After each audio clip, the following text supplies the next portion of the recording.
age 11. Undisputed. He's got it blood tested. Can you imagine? He says now he's undisputed. How do you know he's undisputed? But now he's undisputed. He's giving the guarantee that the 11-year-old boy is undisputed his father's son.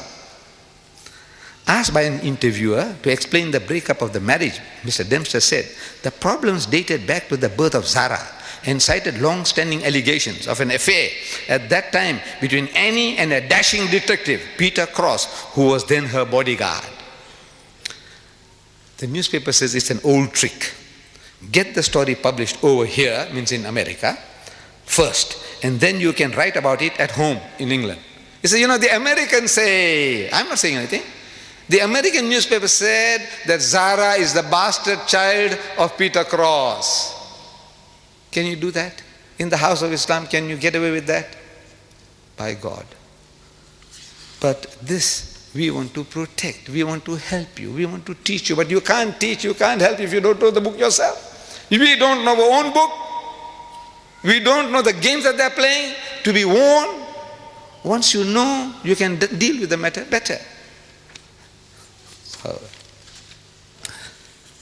We are told, Allah tells in the Quran, Ya ayyuhallazina amanu, say, O you who believe, ajtanibu kathiran min adh-dhann.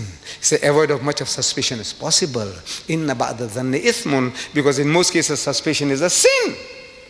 Wala tajassasu, and do not spy upon one another. Wala yaghtab ba'dukum ba'da, and do not backbite or slander one another. Ayuhibbu ahadukum an yakula lahma akhihi maytan. Is there a single one of you? Is there one of you who's prepared to eat the meat of his dead brother? That's what you are doing. The person is not there to defend himself or herself. You are eating your dead brother's meat or your dead sister's meat. Allah is asking, is there one of you who's prepared to do that? Eat his dead brother's meat? Even cannibals don't do that. They love your meat, love my meat, but not his brother, and carry on dead meat at that. فَكَرِهْتُمُوهُ, says stop. Nay, they will abhor it. Unko karahat hogi, karahat. They wouldn't like it. Wattaqullah, say, fear Allah. Stop it. Inna Allah wa tawwabur rahim. Even now, Allah is of forgiving, most merciful. Jo ho gaya to ho gaya. What has happened in the past has happened. Stop it. No more. This is barbaric. This is barbaric teaching. These are satanic verses. The Khabith says these are satanic verses. This is satanic? Is this satanic? Or you are satanic? Who is satanic? What is satanic? No, the trouble is also with us. We have let the Quran down. We don't know our own book. This ayah, how many of us have read? How many of us are trying to live by it? Very few. You know why? We are not programmed with it. To be programmed, you read, and you become aware and implement it in your life. This was from Surah Hujurat, again, chapter 49, ayah number 12. Don't spy, don't snoop, no snooping, no slander.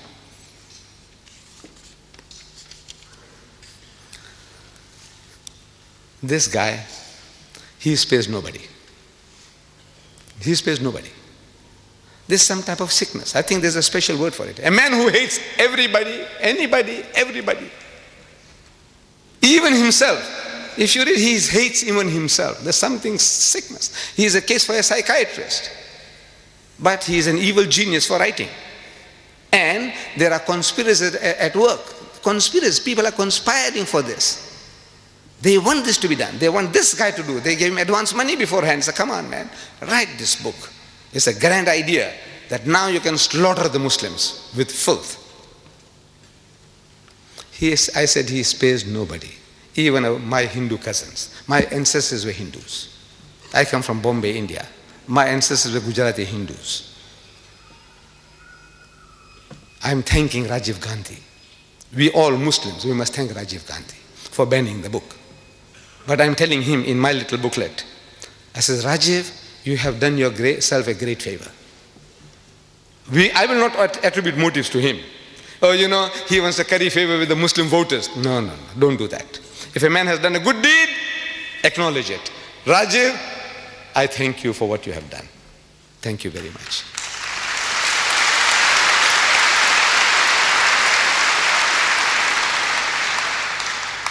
But this is the benefit of a good act. If you do something good, the benefits, the rewards are so much greater. You are actually helping yourself. I said, you have done yourself a great favor by banning the book. Because in that book, maybe he didn't know, maybe the Hindus don't know, that he hasn't spared the gods of the Hindus. He hasn't spared the gods. On page 539, he says, a direct quote I'm giving you now. Here was a lecherous, drunken Rama, the god of the Hindus. Rama is the 7th incarnation of God, according to Hindu philosophy. Krishna is the 8th incarnation of God. Buddha, the 9th incarnation of God. Rama, here he calls him lecherous, obsessed with sex, drunken, alcoholic. Rama, and a flighty Sita, his wife, worshipped by millions of Hindus as a goddess. She is a flighty woman. Flighty doesn't mean flying away from sexual approaches. Flighty means one who is easily excited, easily aroused sexually, like a bitch in season, randy.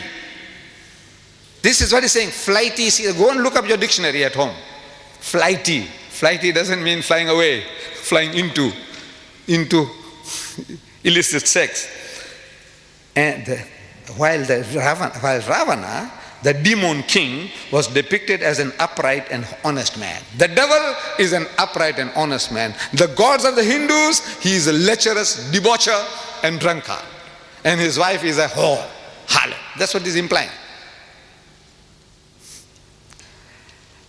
Jibreel, that's Rushdie. Now he's taking the role of Jibreel. He's Jibreel. Gabriel.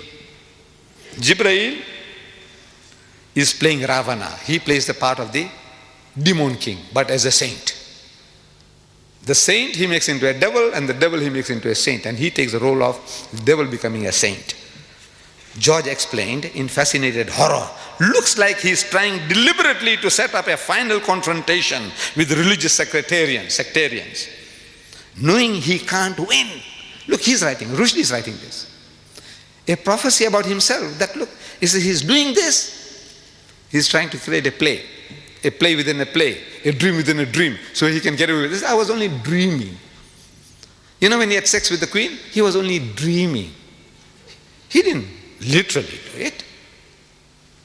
That's how these perverts will say, look, he was only dreaming. I said, you khabis, when he wrote it, he wasn't dreaming, was he?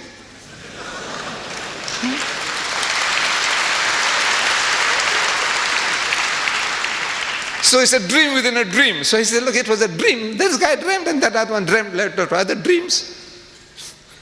He says, a final confrontation with the sectarians, knowing he can't win, that hell he'll be broken to bits. Page 539. That he will be broken to bits.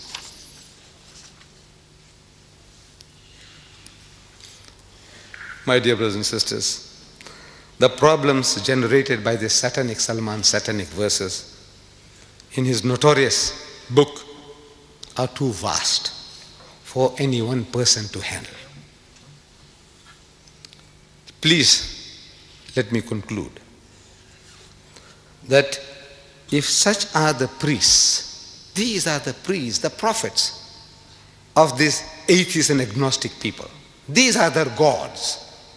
If such are the priests, like Rushdie and his fellow travelers, with a Bible like the Satanic Verses, God bless the congregation. And if such is the generation congregation, then God bless our queen.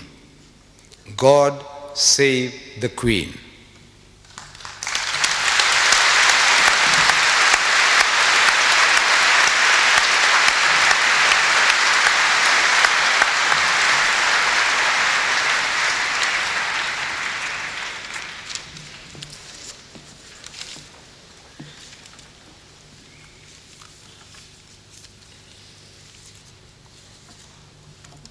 Assalamu alaikum wa rahmatullahi wa barakatuh.